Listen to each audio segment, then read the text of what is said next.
অন্য ধর্মের প্রতি সব সময় ইসলাম সহনশীল, টলারেন্স। যদি আপনি দেখতে চান ইসলামের নবী বিশ্ব নবীর দিকে তাকান। আমরা তো সংখ্যালঘুদের রাইটস প্রোটেক্ট করার জন্য কত আইন বানাই, কত বৈঠক করি, কত সংবাদ সম্মেলন করি। বিষ্ণু সাল্লাল্লাহু আলাইহি ওয়াসাল্লাম সংখ্যালঘুদের রাইটস এর ব্যাপারে, অধিকারের ব্যাপারে যে কথা বলেছেন, শুনলে আপনি অবাক হয়ে যাবেন। আপনি নামাজি, আপনি মুসল্লি, আপনি হাজী সাহেব, তাহাজ্জুদ পড়তে পড়তে কপালে দাগ ফেলে দিছেন।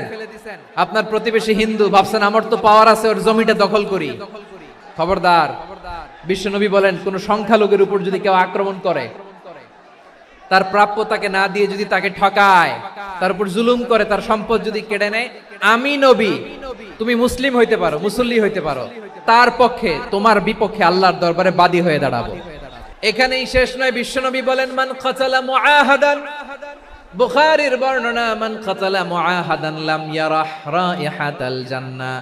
অন্যায় ভাবে কোন মুসলিম যদি কোন সংখ্যালঘুরে হত্যা করে, জান্নাতে যাওয়া তো দূরের কথা, ওই মুসলিম জান্নাতের ঘ্রাণও পাবে না। যে আল্লাহ বিশ্বাস করে আর আখিরাতে বিশ্বাস করে, সেজন্য প্রতিবেশীর সাথে ভালো আচরণ করে। প্রতিবেশী আস্তিক হোক নাস্তিক হোক, প্রতিবেশী মুমিন হোক মুশরিক হোক, প্রতিবেশী হইলেই তার সাথে ভালো আচরণের দরকার আছে না নাই? আজকে যে টপিকের উপর আমি কথা বলবো, টপিকটা হচ্ছে peaceful coexistence and communal harmony, শান্তিপূর্ণ সহাবস্থান এবং সাম্প্রদায়িক সম্প্রীতি। আমাদের বাংলাদেশে সাম্প্রদায়িক সম্প্রীতি আছে না নাই? আবহমান কাল থেকে আমরা মুসলিম, হিন্দু, বৌদ্ধ, খ্রিস্টান, পাহাড়ি, নৃগোষ্ঠী মিলেমিশে একাকার, আমরা সবাই মিলে বাংলাদেশ। আমাদের পারস্পরিক সম্প্রীতি, ভালোবাসা, সৌহার্দ্যপূর্ণ আচরণ, বোঝাপড়া, এটা বেশ মজবুত। তবে মাঝে মাঝে আমাদের এই সম্প্রীতির ভেতরে অনেকে ফাটল ধরাতে চায়। আমরা যে সুখে আছি, শান্তিতে আছে, এটা অনেকের ভালো লাগে না। আমাদের মধ্যে সাম্প্রদায়িক সম্প্রীতি, সৌহার্দ্যপূর্ণ আচরণ, ভালোবাসা, এটা আবহমান কাল ধরে আছে। তার প্রমাণ, আমরা তাফসিরুল মাহফিলের আয়োজন করলে আমাদের হিন্দু ভাইরা ডিস্টার্ব করে না, ঠিক কিনা? এবং আমি যদি বলি হাত তোলেন, হিন্দু ধর্মের কারা কারা এসেছেন, কত শত কত হাজার যে হাত উঠবে, আপনি অবাক হয়ে যাবেন। আমি চাচ্ছি না হাত উঠাতে। So it's our responsibility to present our religion to our non-Muslim brothers and sisters.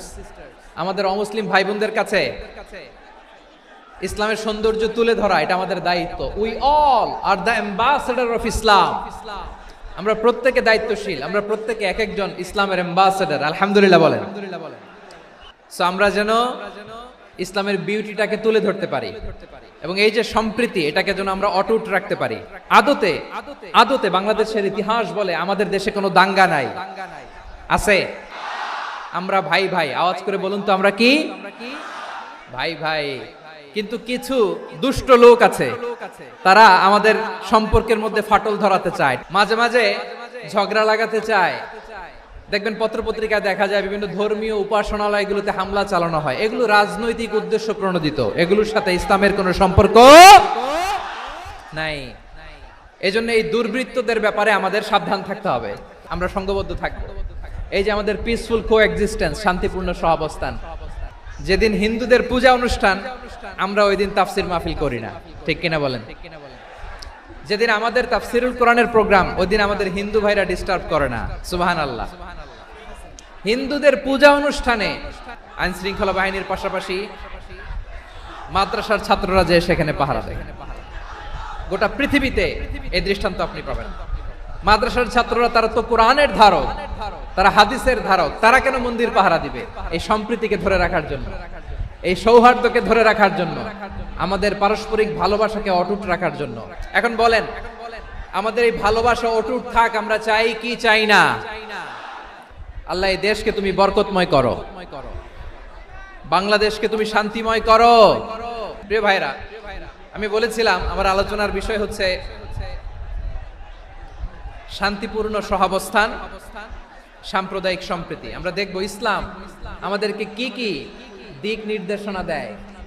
আল্লাহ রাব্বুল ইজ্জা ওয়াল জালাল তিনি ইরশাদ করছেন, ওয়ালা তাসুব্বুল্লাযীনা يدعون من دون الله فيسبوا الله عدوا بغير علم كذلك زينا لكل أمة عملهم ثم إلى ربهم مرجعهم فينبئهم بما كانوا يعملون رب العالمين বলেন গোলাম ও আমার ইমানদার বান্দারা শোনো শোনো লা তাসুবুল্লাযীনা ইয়াদউনা মিন দুনিল্লাহ ফায়াসুবুল্লাহা আদওয়াম বিগাইরি ইলম ও আমার বিশ্বাসী বান্দারা যারা আল্লাহকে ব্যতি রেখে দেব দেবীর পূজা করে তোমরা খবরদার তাদের গালি দিও না যদি ওই দেবতাদেরকে গালি দাও তাহলে ভুলবশত শত্রুতাবশত তারা তোমাদের রব আল্লাহকে গালি দেবে ঠিক কি না তোমরা যদি তাদের দেবতাদের গালি দাও ওরা রেগে তোমার আল্লাহরে গালি দিবে তাহলে আল্লাহরে গালি খাওয়ানোর কারণ হয়ে গেলাম আমি রব্বুল আলামিন বলেন খবরদার দেবতাদেরকে গালি দিও না তাহলে ওরা তোমার রব আল্লাহরে গালি দেবে প্রতিটি জাতির জন্য তাদের কাজকে আমি আল্লাহ সুশোভিত করে রেখেছি তারা সবাই একদিন আমার কাছেই ফিরে আসবে এরপর আমি রব্বুল আলামিন তাদের আমলনামা তাদেরকে জানিয়ে দেব সুবহানাল্লাহ পড়ে তাহলে প্রিয় ভাইরা ইসলাম আমাদেরকে শিখায় সূরাতুল আনআমের 108 নম্বর আয়াত থেকে আমরা বুঝলাম কোন ধর্মকে ছোট করা যাবে না অন্য ধর্মকে ছোট করা মানে ইসলামকে ছোট করা আর অন্য ধর্মের দেবতাকে যদি আপনি গালি দেন ওরা ইসলাম থেকে দূরে সরে যাবে যাও ইসলামের প্রতি আকৃষ্ট হয়েছিল আর কোনোদিন ইসলামের ধারে কাছে আসবে না আওয়াজ করে বলেন ঠিক কিনা এজন্য কখনো কোনোদিন অন্য ধর্মের দেবতাদেরকে গালি দেয়া যাবে না অন্য ধর্মের কোন দেবতাদেরকে আমরা গালি দিব না বরং ইসলামের beauty the beauty of Islam ইসলামের সৌন্দর্যকে আমরা তুলে ধরব আমরা যদি বিশ্বনবী সাল্লাল্লাহু আলাইহি ওয়াসাল্লামের জীবনের দিকে তাকাই তাহলে আমি দেখব বিষ্ণু ঈসা ইসলাম মক্কাতে কিংবা মদিনাতে অন্য ধর্মের লোকদের সাথে খুব পিসফুলি লাইফ লিড করেছেন হোক মুশরিক হোক খ্রিস্টান হোক ইহুদি বিশ্বনবী সবার সাথে মিলেমিশে ছিলেন আলহামদুলিল্লাহ বলেন ইসলাম হচ্ছে পিসফুল রিলিজিয়ন অন্য ধর্মের প্রতি সহনশীলতার সবক ইসলাম আমাদেরকে দেয় কিন্তু প্রতিটি মুসলিমের এটা মনে রাখতে হবে আল্লাহর কাছে পছন্দনীয় গ্রহণযোগ্য ধর্ম জীবনাদর্শ একটি সেটা হচ্ছে ইসলাম এজন্য রব্বুল আলামিন বলেন ইন্নাদ-দীনা ইনদাল্লাহিল ইসলাম আল্লাহর কাছে মনোনীত গ্রহণযোগ্য অ্যাকসেপ্টেড ধর্ম মতাদর্শ একটা সেটা হলো ইসলাম ইসলাম ছাড়া অন্য কোনো ধর্ম যদি কেউ তালাশ করে তার ওই ধর্ম আল্লাহ গ্রহণ করবে না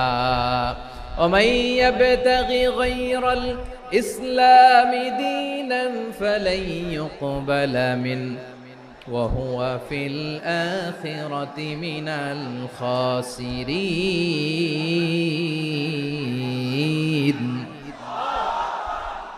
Whoever seek anything except Islam that won't be accepted from him and he will be loser in the day of judgment কিয়ামতের দিন ইসলাম ছাড়া কেউ যদি অন্য কোনো ধর্ম তালাশ করেছে দুনিয়াতে তার এই মতাদর্শ গ্রহণ করা হবে না and he will be loser ক্ষতিগ্রস্ত হাই হাই কোম্পানির ম্যানেজার ওর আমও শেষ সালাও শেষ প্রত্যেক নামাজ শেষে আমরা আল্লাহরে বলি আল্লাহ রাদিতু বিল্লাহি রাব্বা ওয়া বিল ইসলামি দীনা ওয়া বি মুহাম্মাদিন নাবিয়ান ওয়া রাসূলা ও আল্লাহ তোমারে রব হিসেবে পেয়ে আমরা খুশি ও আল্লাহ ইসলামকে ধর্ম হিসেবে পেয়ে আমরা খুশি বিশ্বনবীকে আমাদের রাসূল পেয়ে আমরা খুশি ইসলাম ছাড়া অন্য কোনো ধর্ম আমরা গ্রহণ করব না আল্লাহর কাছে অ্যাকসেপ্টেড রিলিজিয়ন একটা সেটা ইসলাম তো বিশ্বনবী সাল্লাল্লাহু আলাইহি ওয়াসাল্লাম মক্কাতে কিংবা মদিনাতে খুব পিসফুলি এক্সিস্ট করেছেন যে কোনো ধর্মের সাথে মিলেমিশে চলেছেন তার প্রমাণ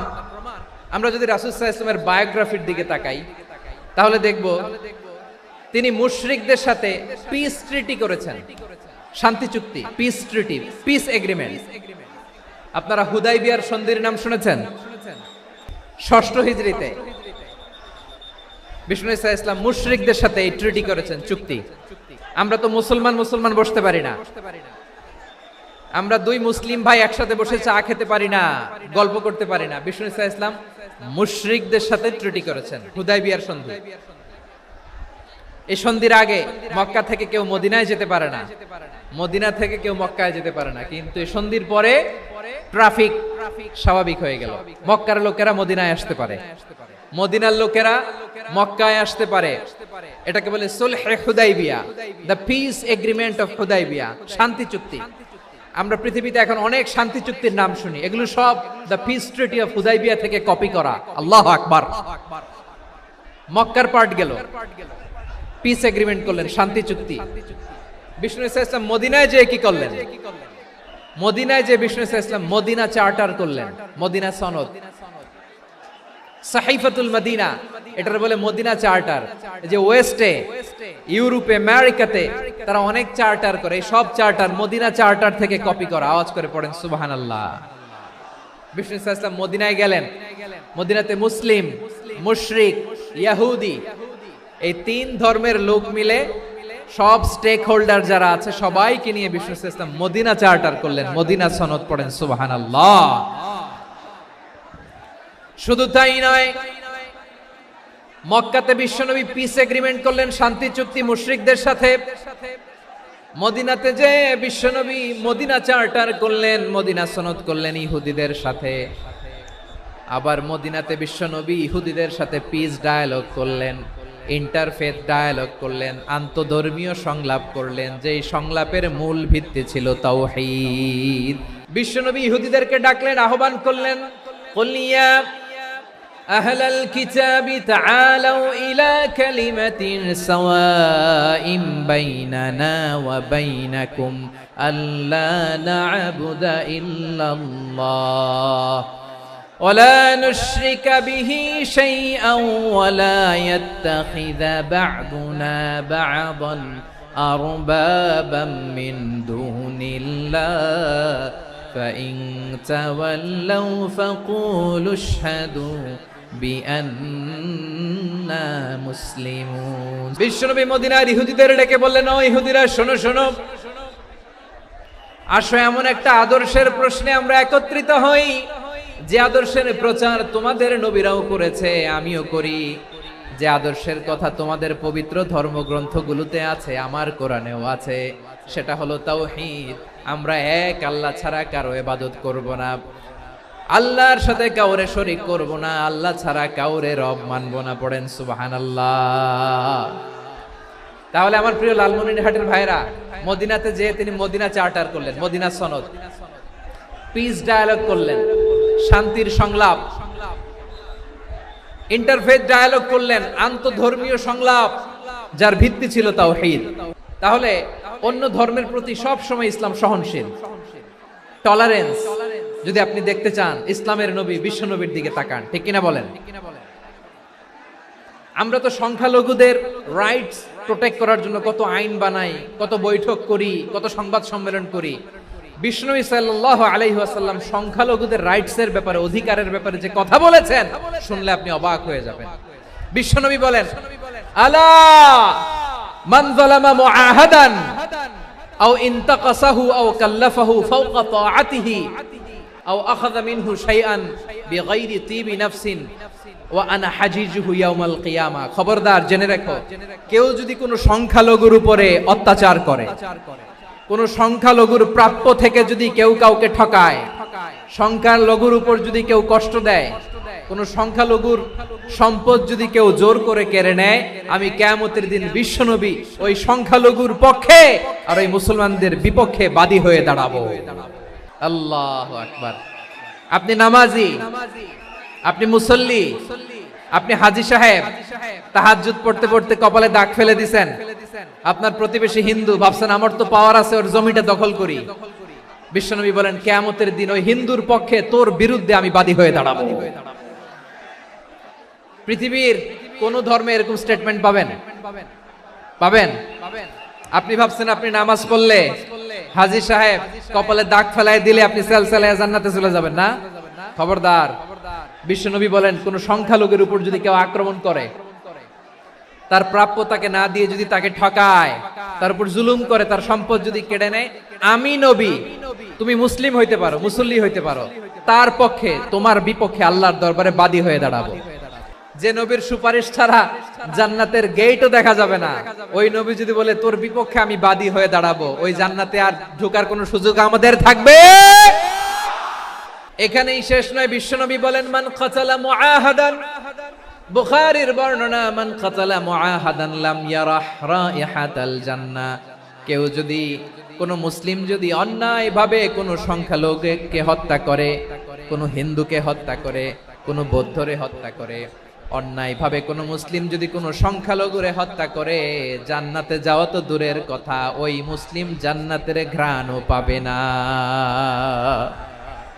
সহিহ বুখারীর বর্ণনা, মান কাতালা মুআহাদান লাম ইয়ারাহ রাইহাতাল জান্নাহ ওয়া ইন্না রিহাহা লা ইউজাদু মিন মাসিরাতি 40 আমা। যে জান্নাতের ঘ্রাণ 40 বছর দূরের রাস্তা থেকেই পাওয়া যায়। সুবহানাল্লাহ পড়েন। এত দূরে থাকতেই জান্নাতের ঘ্রাণ আপনার নাকে এসে ধাক্কা মারবে। বিশ্বনবী বলেন, যে ব্যক্তি কোন সংখ্যালঘুকে হত্যা করে জান্নাতে তো ঢুকতে পারবেই না, জান্নাতের ঘ্রাণও তার নাকে লাগবে না। পড়েন নাউযুবিল্লাহ। তাহলে সংখ্যালঘুদের ব্যাপারে ইসলামে অধিকার দেয়া আছে না নাই?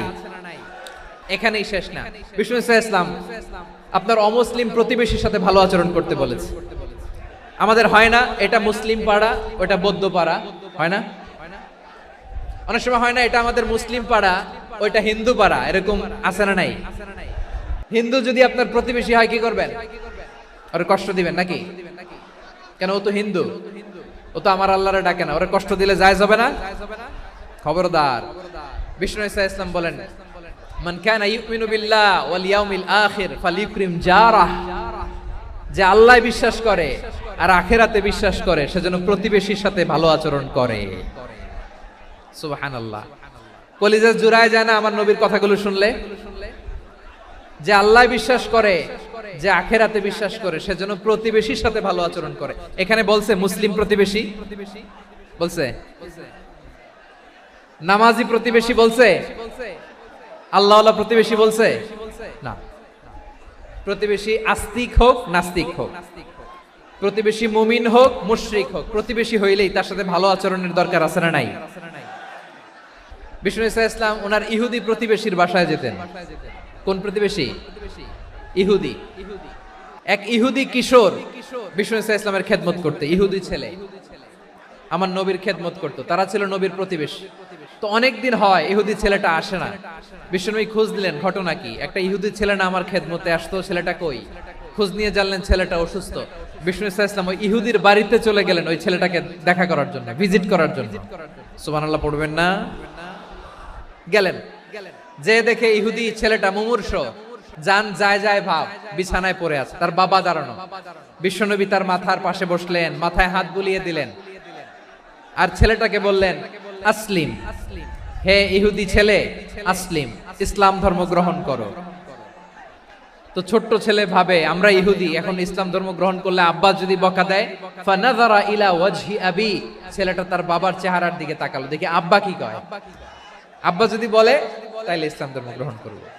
ইহুদি ছেলেটা তার বাবার দিকে যখন তাকালো, ওর বাবা বলে আতি আবুল কাসিম, আবুল কাসিম যা বলে তাই করো। আবুল কাসিম হচ্ছে বিষ্ণু ইসলামের একটা কুনিয়াত, উপনাম। আমার রাসূলের বড় ছেলের নাম ছিল কাসেম। যেমন দেখবেন আমাদের এলাকায় কারো ছেলের বড় ছেলের নাম যদি হয় আব্দুল্লাহ, এরা আব্দুল্লাহর বাপ বলে ডাকে। কারো বড় মেয়ের নাম যদি হয় ফাতেমা, এরা কি ডাকে? ফাতেমার বাপ বলে না? তো বিষ্ণু ইসলামের বড় ছেলের নাম ছিল কাসেম।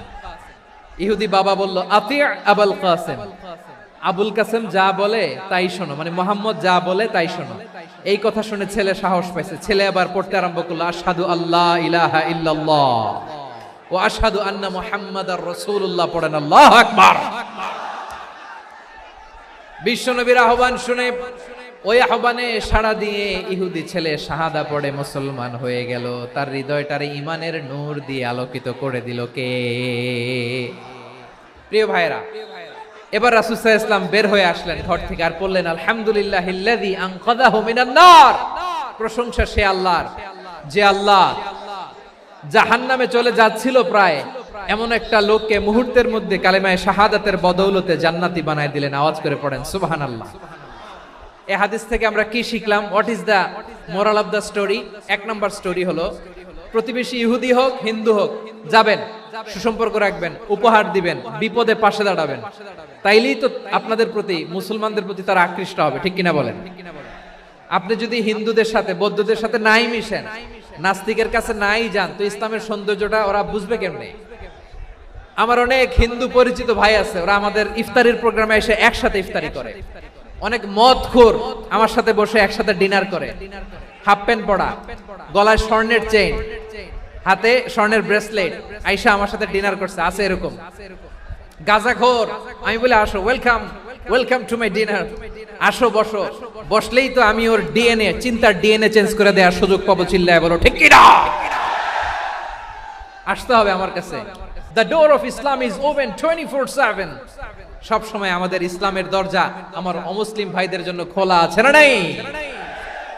এই হাদিস থেকে দুইটা শিক্ষা। এক নম্বর শিক্ষা, প্রতিবেশী মুসলিম হোক অমুসলিম হোক, যান, অসুস্থ হইলে একটু আপেল নিয়ে যান, আঙ্গুর নিয়ে যান, কমলা নিয়ে যান, তাদের সাথে ভালো আচরণ করেন।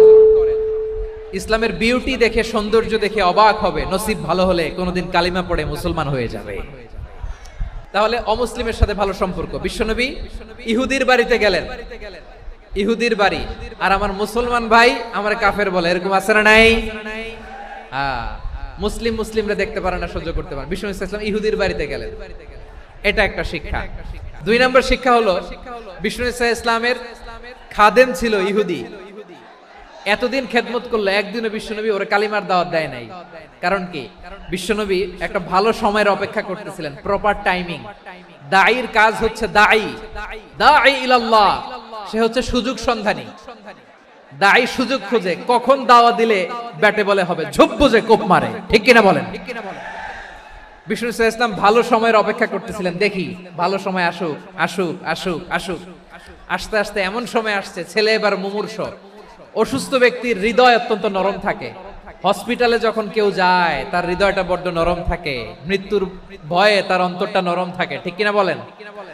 এই প্রপার টাইমিং এর অপেক্ষা করতেছিলেন, যখনই টাইমিং পেয়েছেন দাওয়াত দিলেন, পড়ো লা ইলাহা ইল্লাল্লাহ, সুবহানাল্লাহ পড়েন সবাই। তাহলে ইসলাম অমুসলিম প্রতিবেশীর সাথে ভালো আচরণ করতে বলে। ইসলাম অমুসলিম মাতা পিতার সাথেও ভালো আচরণ করতে বলে। মাতা পিতা যদি অমুসলিম হয় তারা ফেলে দিতে পারবেন? অনেক হিন্দু ছেলে আমাদের হাতে শাহাদা পড়ে মুসলিম হয়, কিন্তু ওর মা মুসলমান হয় নাই, বাবাও হয় নাই, এরকম আছে না নাই? তো ও হয়েছে মুসলিম, মা বাপ হিন্দু, এখন মা বাপ কি বাদ? হ্যাঁ, মা বাপ বাদ দেয়া যাবে?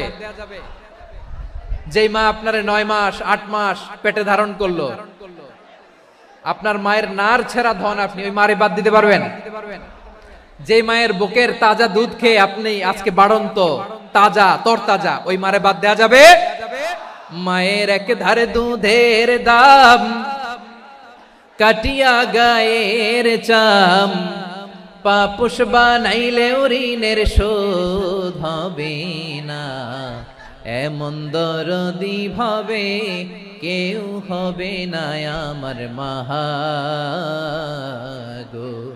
মায়ের এক ধারে দুধের দাম, কাটিয়া গায়ের চাম, পাপুষ বানাইলে ঋণের শোধ হবে না, এমন দরদি ভাবে কেউ হবে না আমার মাগো।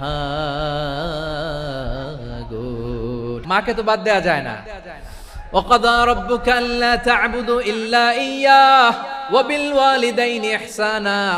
আল্লাহ বলে অবধারিত দুইটা ভার্ডিক তোমাদের জন্য, এক আল্লাহর ইবাদত করবা আর মা বাবার প্রতি ইহসান করবা। আদেশটা কার? মা বাবার প্রতি ইহসান করতে হবে। আমার মা হিন্দু হোক ভালো আচরণ করতে হবে, বৌদ্ধ হোক ভালো আচরণ করতে হবে। আমার যে সমস্ত হিন্দু ভাইয়েরা মুসলিম হয়েছে, তোমাদের মা বাবা এখনো মুসলমান হয় নাই, তাদের সাথে ভালো আচরণ করতে হবে। আপনাদের খেদমত নিজে করতে হবে অথবা খেদমতের ব্যবস্থা করাই দিতে হবে। মান্থলি যে খরচ লাগে এটা দিতে হবে।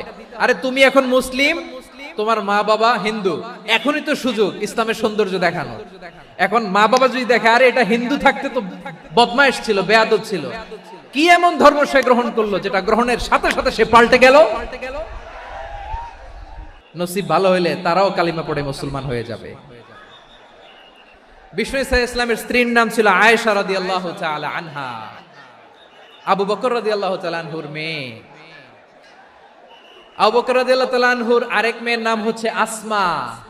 দুজনই আবু বকর রাদিয়াল্লাহু তাআলা আনহুর মেয়ে, আসমা আর আয়েশা, দুজন বোন, এক মায়ের না, বাবা এক মা দুজন। আয়েশা রাদিয়াল্লাহু তাআলা আনহার মায়ের নাম উম্মে রুমান, আর আসমা রাদিয়াল্লাহু তাআলা আনহার মায়ের নাম কুতাইলা বিনতে আব্দুল উজ্জা। আবু বকর রাদিয়াল্লাহু তাআলা আনহু 4টা বিয়ে করেছিলেন। তো একই ঘটনা ঘটেছে এই ফ্যামিলিতে। আসমা ইসলাম ধর্ম গ্রহণ করে মুসলিমা, কিন্তু তার মা কুতাইলা মুশরিকা। তার মানে মেয়ে মুসলিম, মা অমুসলিম, ভেজাল আছে না নাই? কিন্তু কুতাইলা আর ধৈর্য ধারণ করতে পারে না। নার ছেড়া ধন, কলিজার টুকরা ধন, কলিজার টুকরা সন্তান আসমারে দেখতে বড্ড মন চায়। সাইয়েদনা আসমা রাদিয়াল্লাহু তাআলা আনহা মক্কা থেকে হিজরত করে মদিনায় চলে গেলেন হুদাইবিয়ার পর। যখন মক্কা মদিনা ট্রাফিক স্বাভাবিক হলো, মক্কার লোক মদিনায় যায়, মদিনার লোক মক্কায় আসে। কুতাইলা কলিজার টুকরা সন্তান আসমারে দেখার জন্য কিছু উপহার নিয়ে বিশাল মরুপথ পাড়ি দিয়ে মক্কা থেকে মদিনায় যায়। সুবহানাল্লাহ বলেন। এখন মা আসছে মেয়ের সাথে দেখা করতে, মেয়ে তো আর দেখা দেয় না।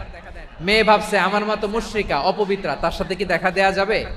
বিশ্বনবীর দরবারে চলে গেলেন। কি সৌভাগ্যবান ছিল তারা, মাসলা জানার দরকার হলেই নবীর দরবারে চলে যেত। ঘরে বউয়ের সাথে ঝগড়া হলে নবীর দরবারে চলে যেত।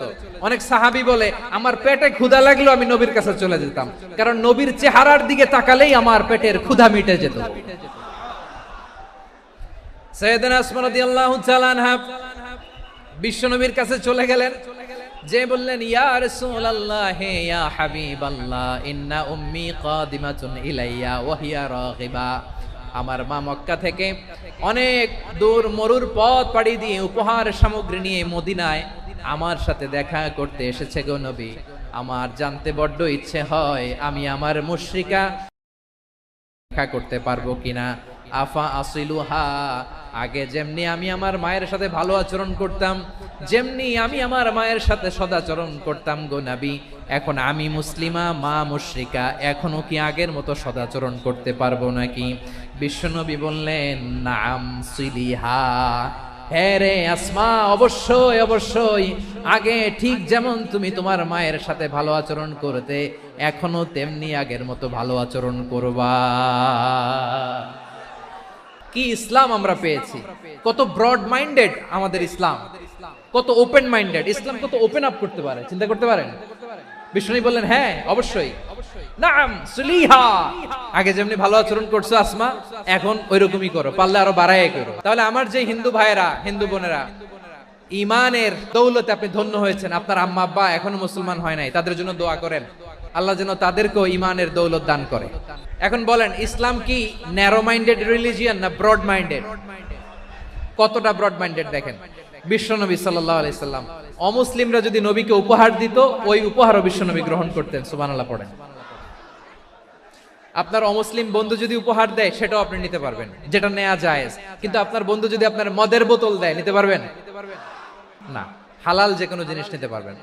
বিশ্বনবী সাল্লাল্লাহু আলাইহি ওয়াসাল্লাম অমুসলিমদের দেয়া হাদিয়া গ্রহণ করতেন। কেমন নবী ছিলেন! আমার নবীরে চিনে নেন, আমার নবীর অ্যাটিটিউড জেনে নেন।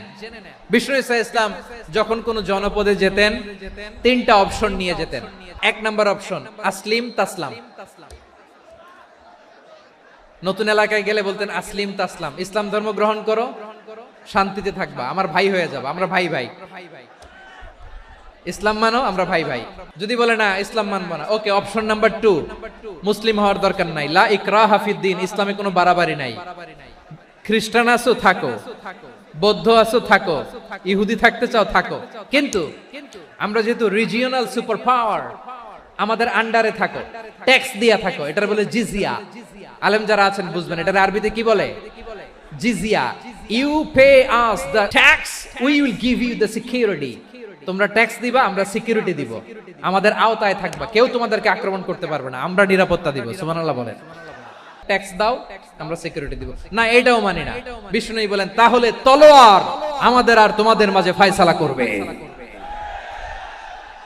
মুসলিমও হবে না, ট্যাক্স দিবা, নিরাপত্তা দিব, আমরা সুপার পাওয়ার, আমাদের আন্ডারে থাকবে, এটাও না, তাহলে তোমাদেরকে তো আমরা বিশ্বাস করতে পারি না। কখন না কখন বিশ্বাসঘাতকতা করো, কার সাথে মিলে হাত মিলাও, তলোয়ার আমাদের মাঝে ফয়সালা করবে। তখন তিনি জেহাদের সশস্ত্র সংগ্রামের ঘোষণা দিতেন। সুবহানাল্লাহ পড়েন। দেখেন পশ্চিমারা জেহাদকে এইভাবে চিত্রায়িত করে না। ওরা জেহাদ বলতে বুঝায় তলোয়ার, হাত কাটো, গলা কাটো না। জেহাদ সশস্ত্র সংগ্রাম 3 নম্বরে। অধিকাংশ ক্ষেত্রেই বিশ্বনবীর সুন্দর আচরণ দেখে, আরে আমার নবীর যে নুরানি চেহারা, অনেকে তো কেবল সিরেফ চেহারাটা দেখেই কালিমা পড়ে মুসলমান হয়ে গিয়েছে। যারা মুসলিম হয় নাই তারা তাদের ইসলামেই বলবৎ ছিল, ট্যাক্স দিয়ে ইসলামের আন্ডারে ছিল। যারা এটাও মানে নাই ওইটাও মানে নাই, তাদের বিরুদ্ধে জেহাদ। বিষ্ণু ইসলাম 7ম হিজরিতে যখন খায়বার বিজয়ের পরে ইসলাম রিজিওনাল সুপার পাওয়ার হিসেবে আত্মপ্রকাশ করলো, বিশ্বনবী চিঠি লিখলেন অন্যান্য সুপার পাওয়ারের কাছে। রাষ্ট্রীয় চিঠি লেখে এক রাষ্ট্রপ্রধান আরেক রাষ্ট্রপ্রধানের কাছে। এই যে 24-এর ছাত্র নাগরিক অভ্যুত্থানে, এই অভ্যুত্থান যখন শুরু হয়, আমি তখন সাউথ আফ্রিকাতে একটা স্ট্যাটাস দিয়েছিলাম, কোটা নয় গোটা দেশ সংস্কার করা লাগবে। আমাদের ইউনাইটেড আরব আমিরাতের বাংলাদেশি ভাইয়েরা তারা সেখানে রাস্তায় নেমে এসেছিল, জানেন? ওইখানে ডেমনস্ট্রেশন করা যায় না, সেখানকার সরকার তাদেরকে যাবজ্জীবন দিয়েছিল। তখন আমাদের এই যে প্রধান উপদেষ্টা ডক্টর মোহাম্মদ ইউনূস সরাসরি G2G বলে, এটারে G2G, government to government, G2G, উনি চিঠি লিখলেন যে তাদেরকে, ইউর হাইনেস, হে সম্মানিত আমির, আপনি আমার এই চিঠির কারণে আমার সম্মানে এই 53 জন বাংলাদেশিকে মাফ করে দেন। এই চিঠির বদৌলতে বেকসুর খালাস পেয়ে গিয়েছিল আমাদের ভাইরা। জানেন না এই ঘটনা আপনারা? তাহলে গভর্নমেন্ট টু গভর্নমেন্ট চিঠি দেওয়া হয়। 7ম হিজরিতে বিষ্ণু ইসলাম সব সুপার পাওয়ারের কাছে চিঠি দিলেন, রোমান সম্রাটের কাছে, পারস্য অধিপতির কাছে, মিশরের অধিপতির কাছে, সবার কাছে চিঠি লিখলেন। চিঠির ভাষা ছিল এরকম, মিন মুহাম্মাদিন রাসূলিল্লাহ ইলা মুকাওকিস আযীমিল কিবত, মুহাম্মদ রাসূলুল্লাহর পক্ষ থেকে মিশরের বাদশার কাছে, আসলিম তাসলাম, ইসলাম মানো শান্তিতে থাকবা, সালামুন আলা মান ইত্তাবা আল হুদা, শান্তি তার জন্য যে হেদায়েতের অনুসরণ করে। সুবহানাল্লাহ পড়েন। তো এই চিঠি অনেকে ভালোভাবে রিসিভ করেছে, অনেকে এই চিঠি পাওয়ার পরে নবীর কাছে আবার ইন রিটার্ন উপহার পাঠিয়েছে। মিশরের বাদশা মুকাওকিস তিনি বিশ্বনবীকে বিশাল এক উপহারের ডালি পাঠিয়েছেন। মিশরের বাদশা মুকাওকিস ছিলেন ধর্মে খ্রিস্টান। কি উপহার দিয়েছিল আমার নবীকে? 1000 স্বর্ণমুদ্রা। 2টা খ্রিস্টান দাসী, একজনের নাম মারিয়া বিনতে শামউন আল কিবতিয়া, আরেকজনের নাম সিরিন বিনতে শামউন আল কিবতিয়া। একজন খ্রিস্টান দাস 20 থান কাপড় জামা বানানোর জন্য, আমরা নবী যেন সেলাই করে জামা বানাতে পারে এজন্য 20 থান কাপড়। এরপরে একটা গাধা যেটার নাম ছিল উফাইর, আর একটা খচ্চর, এটার নাম ছিল দুলদুল। খচ্চর চিনেন? গাধা আর ঘোড়ার ক্রসিং এ যে প্রাণীটা দুনিয়াতে আসে এটার খচ্চর বলে। তো এই যে সুপার পাওয়ার খ্রিস্টান বাদশার কাছে নবী চিঠি লিখলেন, ওই খ্রিস্টান বাদশা আমার নবীকে উপহার দিল। বিশ্বনবী এই উপহারগুলো সানন্দে গ্রহণ করেছে।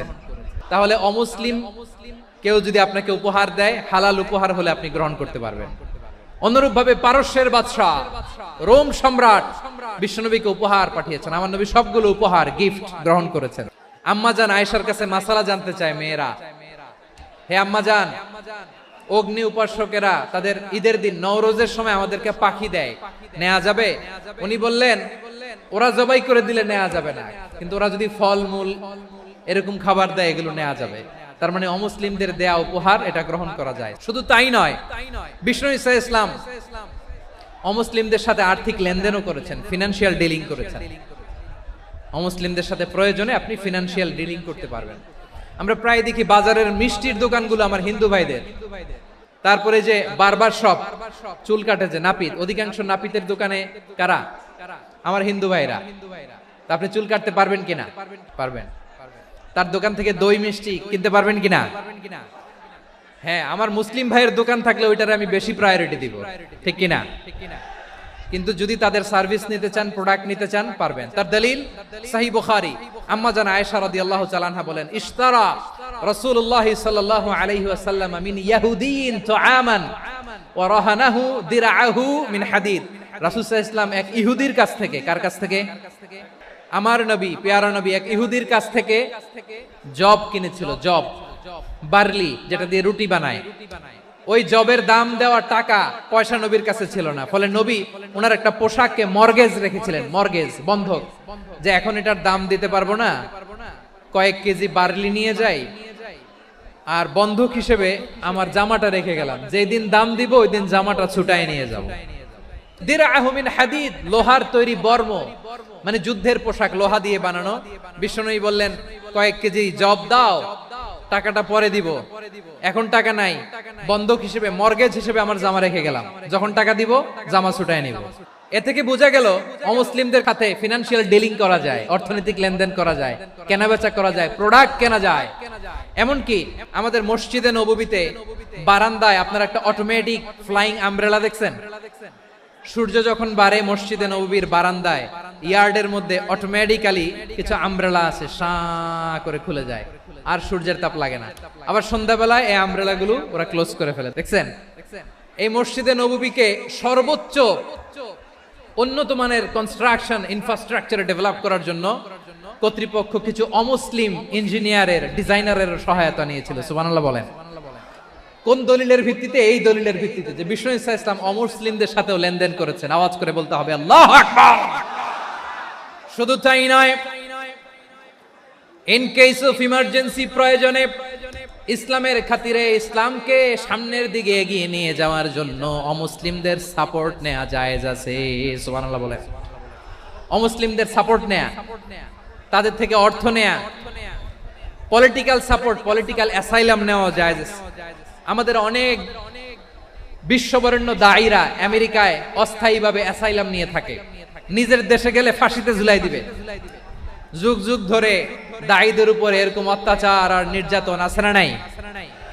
মিশরের অনেক দায়ীরা পাশ্চাত্যে যেয়ে থাকে, এই যে তারা পলিটিক্যাল অ্যাসাইলাম নিয়ে থাকে, রাজনৈতিক আশ্রয়, এটা জায়েজ আছে না? এটা যে জায়েজ আছে তার প্রমাণ স্বয়ং বিশ্বনবী সাল্লাল্লাহু আলাইহি ওয়াসাল্লাম পলিটিক্যাল সাপোর্ট নিয়েছিলেন অমুসলিমদের কাছ থেকে। আমার ভাইরা, বিশ্বনবীর বয়স তখন প্রায় 51 বছর। কত বছর? বিশ্বনবীর সবচেয়ে কাছের মানুষ খাদিজা রাদিয়াল্লাহু তাআলা আনহা ইন্তেকাল করেছেন। বিশ্বনবী বড্ড কষ্ট পেলেন, হৃদয়টা ভেঙে খান খান। যিনি ঘরের ভেতরে বিশ্বনবীকে সান্ত্বনা দিতেন, ভালোবাসা দিতেন, বাইরে গেলে কুরাইশরা বকাঝকা করে, অত্যাচার করে, কিন্তু আম্মাজান খাদিজা রাদিয়াল্লাহু তাআলা আনহা ঘরটারে এমন শান্তির নীড় বানায় রেখেছেন, এই ঘরের ভিতরে ঢুকলে বিশ্বনবীর কলিজাটা ঠান্ডা হয়ে যেত। এজন্য রব্বুল আলামিন বলেন, খাদিজা, ও আমার বান্দি খাদিজা, জান্নাতে এমন স্পেশাল একটা ঘর আমি তোমার জন্য রেডি করে রেখেছি। ওই ঘরের মধ্যে কোনো আওয়াজ নাই, ওই ঘরের মধ্যে কোনো নয়েজ নাই, ওই ঘরে কোনো বিশৃঙ্খলা নাই। কারণ মক্কার জমিনে আমার নবী কুরাইশদের বিশৃঙ্খলা, নয়েজ আর ঝামেলাগুলোকে উপেক্ষা করে যখন তোমার ঘরের ভিতরে ঢুকতো, ঘরটারে তুমি শান্তির নীড়, ঠান্ডা, নীরব, নিস্তব্ধ, নিঝুম আর শান্তির নীড় বানিয়ে রেখেছো। এজন্য জান্নাতে স্পেশাল একটা শান্তির নীড় আমি তোমারে উপহার দেব। ওই প্রিয়তমা স্ত্রী খাদিজা ইন্তেকাল করলেন, বিশ্বনবীর হৃদয় ভেঙে খান খান। আবার ওনার চাচা আবু তালেব ইন্তেকাল করলেন, যিনি পলিটিক্যাল শেল্টার দিতেন নবীকে। আবু তালেবের ভয়ে, বিশ্বনবীর এই চাচার ভয়ে, কোন মুশরিক নবীর গায়ে হাত দেওয়ার সাহস পায় নাই। এখন স্ত্রীও নাই, চাচাও নাই, নবীকে আশ্রয় দেওয়ার কেউ নাই, নবীর চারদিকে অন্ধকার। নবী এখন কই যাবেন? আমার পেয়ারা নবী নতুন স্টেশন খুঁজতেছেন, নতুন দাওয়াতি প্ল্যাটফর্ম খুঁজতেছেন। তিনি যায়েদ বিন হারেসা রাদিয়াল্লাহু তাআলা আনহুকে নিয়ে মক্কার পাশের একটা নেইবরিং সিটি তায়েফে চলে গেলেন দিনের দাওয়াত দেওয়ার জন্য। নাকি জমি কিনতে গেছিলেন? দুনিয়ার যশ খ্যাতির জন্য, নিজের কোনো লাভের জন্য? তায়েফবাসীদেরকে জাহান্নামের আগুন থেকে বাঁচানোর জন্য। আওয়াজ করে বলতে হবে ঠিক কিনা? বিশ্বনবী বিশাল মরুপথ, পাহাড়ি পথ পাড়ি দিয়ে তায়েফের মরুজমিনে গেলেন কোরআনের দাওয়াত নিয়ে, ইমানের দাওয়াত নিয়ে। কিন্তু তায়েফের লোকেরা বিশ্বনবীর দাওয়াতকে শুধু প্রত্যাখ্যান করেই থামে নাই, তারা বিশ্বনবীর সাথে অত্যন্ত খারাপ আচরণ করেছে, বিশ্বনবীকে শারীরিকভাবে হেনস্থা করেছে, আমার নবীকে শারীরিকভাবে অত্যাচার করেছে। আমার পেয়ারা নবীর গায়ে পাথর মেরেছে, বিশ্ব নবীর গা বেয়ে ঝরঝর করে রক্ত ঝরেছে, নবী জামিনের মধ্যে লুটিয়ে পড়েছেন, আবার মেরেছে, আবার নবী হাঁটতে শুরু করলেন, পেছন থেকে আবার মেরেছে, আবার নবী রক্তাক্ত হয়ে জামিনের মধ্যে লুটিয়ে পড়লেন, আবার মেরেছে। বিশ্ব নবীর মতো এত সুশ্রী মানব, বিশ্ব নবীর মতো এত শুভ্র মানব, বিশ্ব নবীর মতো এমন চমৎকার দেহাবয়ব দিয়ে রব্বুল আলামিন কাউকে বানান নাই। এরকম চমৎকার মানুষটাকে তারা তায়েফের ওই জমিনে রক্তাক্ত করেছে। বিশ্বনবী দুনিয়ার কোনো স্বার্থের জন্য সেখানে যান নাই, নিজের কোনো লাভের জন্য, প্রাপ্তির জন্য যান নাই, তায়েফবাসীদের জাহান্নামের আগুন থেকে বাঁচাতে গিয়েছেন। খেয়ে না খেয়ে দ্বীনি প্রচারের কাজে নিজেকে দিয়েছ বিলিয়ে, তায়েফের কাফিরেরা চিনল না সে আলো, দুষ্ট ছেলেদের পিছু দিল লেলিয়ে, পাথরের আঘাতে ক্ষত বিক্ষত হয়ে সারা শরীর থেকে রক্ত ঝরে। হে রাসূল তোমাকে ভুলি আমি কেমন করে, হে রাসূল তোমাকে ভুলি আমি কেমন করে। পারেন না আপনারা? ধরুন আমার সাথে, হাজার ব্যথা বেদনার পরে ফিরে আসনি তুমি আপন ঘরে, দিনের আলো তুমি ছড়িয়ে দিতে, চলে গেলে মদিনায় মক্কা ছেড়ে। হে রাসূল তোমাকে ভুলি আমি কেমন করে, হে রাসূল তোমাকে ভুলি আমি কেমন করে। প্রিয় ভাইরা, তায়েফের ছেলেরা নবীকে রক্তাক্ত করলো। আমার নবী কই যাবে? কই যাবে? মক্কায় জায়গা নাই, তায়েফে জায়গা নাই। তায়েফ থেকে ভারাক্রান্ত মন নিয়ে আমার নবী মক্কায় ফিরে আসলেন। বিশ্ব নবী মক্কায় ঢুকতে পারেন না। মক্কার মরুভূমির দিকে তাকিয়ে, উপত্যকার দিকে তাকিয়ে বিশ্বনবী ধা ধা করে কাঁদেন, ঝরঝর করে নবীর চেহারা মোবারক থেকে চোখের পানিগুলো বেয়ে বেয়ে পড়ে। আমার জন্মস্থান, আমার শৈশব, কৈশোর, যৌবন কেটেছে এই মক্কায়, আমার এলাকায় আমি ঢুকতে পারি না। বিশ্বনবী মক্কার অনতি দূরে দাঁড়িয়ে জায়েদকে পাঠালেন, জায়েদ যাও দেখো কেউ আমাকে সাপোর্ট করার মতো আছে কিনা, যাও অমুকের কাছে যাও।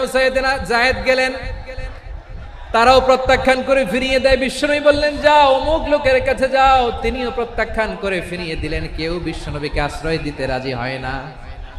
নিজ জন্মভূমিতে বিতাড়িত বিশ্বনবী, সর্বশেষ বিশ্বনবী বললেন যাও মুতঈম ইবনে আদির ঘরে যাও। মুতঈম ইবনে আদি মুশরিক, তার কাছে যাও। গেলেন, মুতঈম ইবনে আদি রাজি হয়ে গেল। দেখেন অনেক বিপদের সময়ও আমি নিজে সাক্ষী, সামাজিক ভাবে, রাজনৈতিক ভাবে কত ঝঞ্ঝা, কত ষড়যন্ত্র, কত কনস্পাইরেসি পাড়ি দিয়ে আমাদেরকে সামনে এগিয়ে যেতে হয়। এই শত্রুদের ভেতরেও একজনকে দাঁড় করিয়ে দেয় যে আল্লাহর কোরআনের জন্য রেডি হয়ে যায়। পড়েন সুবহানাল্লাহ। মুতঈম ইবনে আদি, আল্লাহ তার মনকে নরম করে দিলেন। মুতঈম বলে মুহাম্মদ আমি তোমাকে আশ্রয় দিব। তার দুই ছেলেকে পাঠালেন, যাও খোলা তলোয়ার নিয়ে, স্কট দিয়ে, গার্ড অফ অনার দিয়ে মুহাম্মদকে মক্কায় ঢুকাও, আর বলো আমি আমান দেব। আমান কি দিব? আমান মানে সিকিউরিটি, নিরাপত্তা। সিকিউরিটি ছাড়া, আমান দেওয়া ছাড়া কেউ থাকতে পারতো না মক্কায়। দুই ছেলে বিষ্ণু ইসা ইসলামকে নিয়ে আসলো। নবী কাবার চারদিকে তাওয়াফ করলেন, নামাজ পড়লেন। আবু জাহেল, উতবা, শাইবা, ওয়ালিদ ইবনে মুগীরা সবাই দেখে, কেউ কিছু করতে পারে না। কারণ মুতঈম ইবনে আদি ঘোষণা দিয়েছেন আমি মুহাম্মদকে আমান দিয়েছি, মুহাম্মদের গায়ে যেন কেউ স্পর্শ না করে। আওয়াজ করে পড়েন সুবহানাল্লাহ। নবীর এই বিপদ কালে মুহূর্তে মুতঈমের হৃদয়টারে নরম করে দিল কে? এই মুতঈম কি মুসলিম ছিল না মুশরিক? তাহলে মুশরিকের কাছ থেকে নবী পলিটিক্যাল অ্যাসাইলাম, আধুনিক রাষ্ট্রবিজ্ঞানের ভাষায় পলিটিক্যাল অ্যাসাইলাম, যেটাকে বলে রাজনৈতিক আশ্রয়, উনার আমান বা নিরাপত্তার এই ঘোষণায় তিনি মক্কায় ঢুকলেন। যতদিন নিরাপত্তা ছিল ছিলেন। মুতঈম যখন মারা গেল, বিষ্ণু ইসলাম হিজরত করে মদিনায় চলে গেলেন। সুবহানাল্লাহ। কিন্তু মুতঈম যে বিশ্বনবীর উপকার করছে এটা বিশ্বনবী ভুলে নাই। আমাদের অনেকে আছে উপকার করার পরে আর খেয়াল থাকে না, এরকম আছে না নাই? আমার নবী ভুলে নাই। বদরের প্রান্তরে 70 জন কাফেরকে যখন বন্দী করে বিশ্বনবীর সামনে হাঁটু গেড়ে দাঁড় করানো হলো, বসানো হলো, 70 জন কাফের। কয়জন? বিশ্বনবী তাদের দিকে তাকিয়ে বললেন, সহিহ বুখারীর বর্ণনা, লাউ কানাল মুতঈম ইবনে আদি হাইয়ান সুম্মা কাল্লামানি হাউলা ইন্নাতনা লা তারাকতুহুম লাহু। বদরের প্রান্তরে 70 জন বন্দী কাফিরের দিকে তাকিয়ে আমার নবী বললেন, আজকে মুতঈম ইবনে আদি যদি বেঁচে থাকতো আর তোমাদের 70 জনের ব্যাপারে যদি মুতঈম এক বাক্যে একটা সুপারিশ করত, তার সম্মানে আজকে তোদের সবাইকে আমি মাফ করে দিতাম। বিশ্বনবী মুতঈমের এই সাহায্যের কথা বলে নাই। 70 জন মুশরিক হাঁটু গেড়ে বসা, নবী চাইলে এখনই এক্সিকিউশন অর্ডার দিতে পারে। তিনি বললেন, আজকে যদি মুতঈম বেঁচে থাকতো আর মুতঈম যদি তোদের জন্য সুপারিশ করতে, এই আবর্জনাগুলোর ব্যাপারে সুপারিশ করতে, আমি মুহূর্তেই তোদেরকে এমনি মাফ করে দিতাম। শুধু তাই নয়, যাকে যে সম্মান দেয়ার আমার নবী দিতেন, হোক আস্তিক হোক নাস্তিক, হোক মুসলিম হোক অমুসলিম। রোমান সম্রাটের কাছে বিশ্বনবী যখন চিঠি লিখলেন মিন মুহাম্মদ রাসূলিল্লাহ ইলা হিরাকলা আযীমির রোম, মুহাম্মদের পক্ষ থেকে হিরাক্লিয়াসের কাছে, যিনি হচ্ছেন আযীমির রোম। এটা নবী নিজ থেকে বানায় লিখছেন, অতিরিক্ত সম্মান দিয়ে। কোন রাষ্ট্রপ্রধান যখন আসে তাদেরকে আমরা কি বলি জানেন? তার নামের শেষে HE এটা লিখতে হয়, H.E. মানে হিজ এক্সেলেন্সি। কি লেখে? হিজ এক্সেলেন্টি অথবা ইউর হাইনেস, ইউর ম্যাজেস্টি। দেখেন, বিশ্বনবী সাল্লাল্লাহু আলাইহি ওয়াসাল্লাম সব নবীদেরও নবী। তিনি একজন মুশরিক খ্রিস্টান সম্রাট, রোমান সম্রাটের কাছে চিঠি লিখতে যায়, লিখতেছে ইলা হিরাকলা আযীমির রোম, হিরাক্লিয়াসের কাছে আমার চিঠি, যিনি রোমের আযীম, হিজ হাইনেস, মানে রোমের অনেক সম্মানিত এক বাহাদুর। আওয়াজ করে বলেন সুবহানাল্লাহ। তার মানে যাকে যে সম্মান দেয়ার এটা বিশ্বনবী দিতেন।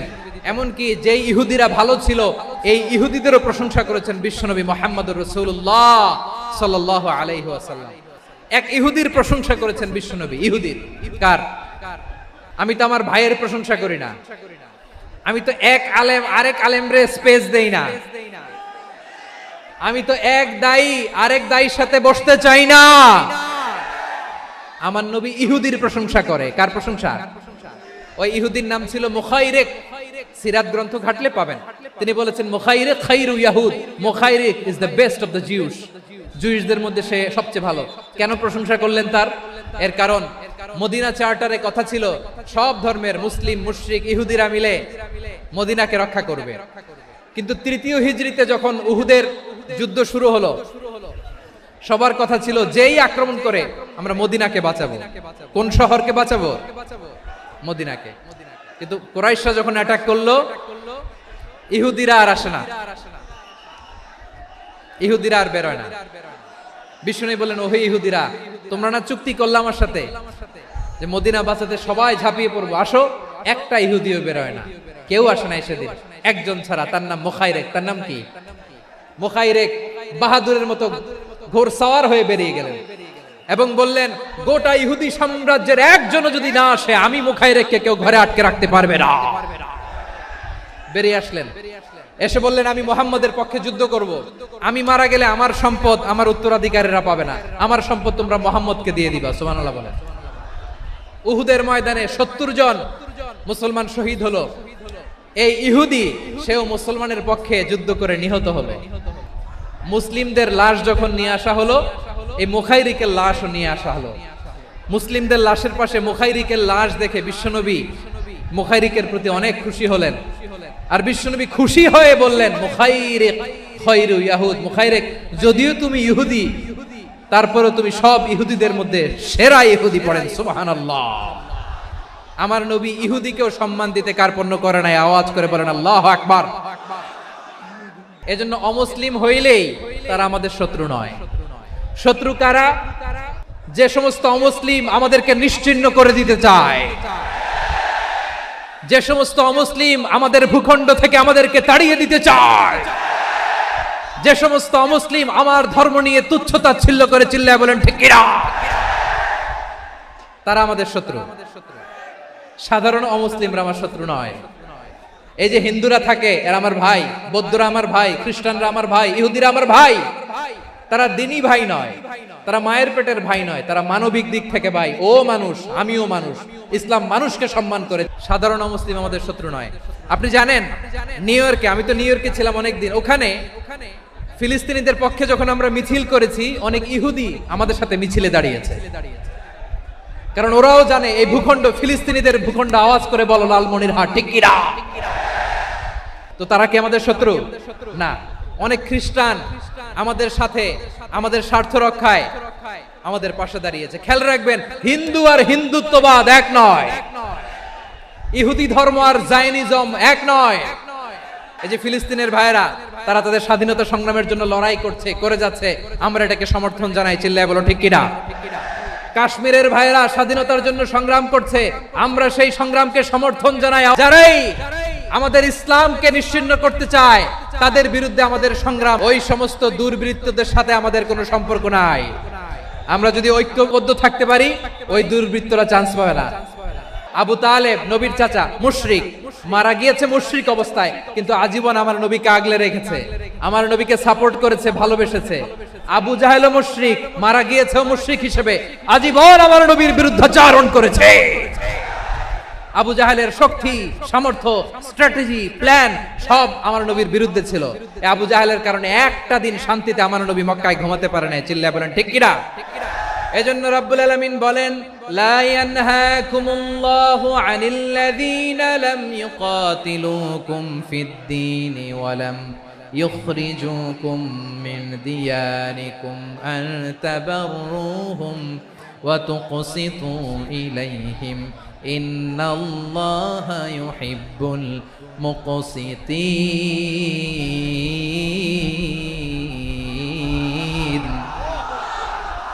আল্লাহ বলে, গোলামেরা শোনো শোনো, যে সমস্ত অমুসলিম তোমাদের সাথে ধর্মযুদ্ধে লিপ্ত হয় না, তোমাদের বিরুদ্ধে যে সমস্ত অমুসলিম অস্ত্র ধরে না, যে সমস্ত অমুসলিম তোমাদেরকে তোমাদের জন্মস্থান থেকে, ভূখণ্ড থেকে তাড়িয়ে দেয় না, তাদের সাথে ভালো আচরণ করতে আমি আল্লাহ নিষেধ করি নাই। তাদের সাথে সদাচরণে কোনো নিষেধাজ্ঞা নাই, বরং তাদের সাথে সদাচরণ করো, এটাই আমি আল্লাহ চাই। তাহলে আমার যে অমুসলিমরা আমাদের সাথে শত্রুতা করে না, তুচ্ছতাচ্ছিল্য করে না, আমাদের ভূমি থেকে আমাদেরকে উচ্ছেদ করতে চায় না, আমাদের বিরুদ্ধে অস্ত্র ধরে না, ওই অমুসলিম ভাইদের সাথে আমাদের কোনো দ্বন্দ্ব আছে? কোনো বিরোধ আছে? বরং আছে ভালোবাসা। বরং আছে কি? এই ভালোবাসা দিয়ে আমরা বিশ্ব জয় করব। রাজি আছো মুসলমান? আমাদের পুঁজি ভালোবাসা। আমাদের পুঁজি কি? আমার এই পুরো আলোচনা থেকে দা রিলিজিয়াস কোএক্সিস্টেন্স, পিসফুল কোএক্সিস্টেন্স, শান্তিপূর্ণ সহাবস্থান, কমিউনাল হারমোনি, এই সাম্প্রদায়িক সম্প্রীতি, এই আলোচনা থেকে কি বুঝলেন? ইসলাম কি ন্যারো মাইন্ডেড না ব্রড মাইন্ডেড? এই ব্রড মাইন্ডেড হৃদয় নিয়ে, ভালোবাসা দিয়ে আমরা বিশ্ব জয় করতে চাই। রাজি আছেন? আল্লাহ কবুল করুক। আমরা সবাই পড়ি আমিন। আমার প্রিয় মায়েরা, বোনেরা, আপনাদের জন্য একটা হাদিস বলে শেষ করব। বিশ্বনবী বলেন, আমার মায়েরা খেয়াল করে শুনুন, বিশ্বনবী আপনাদের উদ্দেশ্য করে বলেন, আল মারআতু ইযা সাল্লাত খামসাহা ওয়া সামাত শাহরাহা হাফিজাত ফুরুজাহা আতাআত বা'লাহা ফালতাদখুল মিন আইয়ি আবওয়াবিল জান্নাতি শাআত। বিশ্বনবী আপনাদেরকে 4টা কাজের কথা বলেছেন, খুব বেশি না। 4টা করলে 8 জান্নাতের দরজা সব খোলা। কোনটা দিয়ে যাবেন? যেটা দিয়ে মনে চায়। 1 নাম্বার 5 ওয়াক্ত নামাজ। আমার বোনেরা জোহরের নামাজ পড়তে পড়তে এটা আসরে নিয়ে যায়, আসর পড়তে পড়তে মাগরিবে নিয়ে যায়, এরকম আছে না নাই? আমার বোনেরা এটা করবেন না। ইন্নাস সালাতা কানাত আলাল মুমিনিনা কিতাবাম মাওকুতা, সময় মতো পড়বেন। সামাত শাহরা, রমাদানের রোজাগুলো রাখবেন। হাফিজাত ফুরুজাহা, যে নারী তার চরিত্রকে হেফাজত করে, তার প্রাইভেট হেফাজত করে, তার লজ্জাস্থান হেফাজত করে। ও মায়েরা, আপনার এই গর্ভ যে কত দামি আপনি জানেন না। আপনার এই গর্ভ থেকে জন্মাবে আগামীর সালাহুদ্দিন আল আইয়ুবী। আপনার গর্ভ থেকেই জন্মাবে ইমাম আল মাহদি আল মুনতাজার। আপনার পেট থেকে জন্মাবে আবু সাইদের মতো বীর সৈনিক। আপনার পেট থেকে জন্মাবে মুগ্ধের মতো বীর মুজাহিদ। আপনি জানেন না কে আসবে আপনার পেট থেকে। সময়টাকে কাজে লাগান, ইসলামকে বুঝেন, মানেন, আমাদের ইসলামিক লেকচারগুলো শোনেন। আমরা যে বার্তাগুলো, ইনস্ট্রাকশনগুলো, দিক নির্দেশনাগুলো আপনাদের খেদমতে রাখি, এগুলো মেনে চলুন। আপনিই পারেন আপনার ঘরটাকে জান্নাতের টুকরা বানাতে। একটা family it's a very big institution and you are the MD the managing director of this institution. চিল্লায় বলেন ঠিক কিনা? চাইলেই পারেন ঘরটারে জান্নাতের টুকরা বানাতে।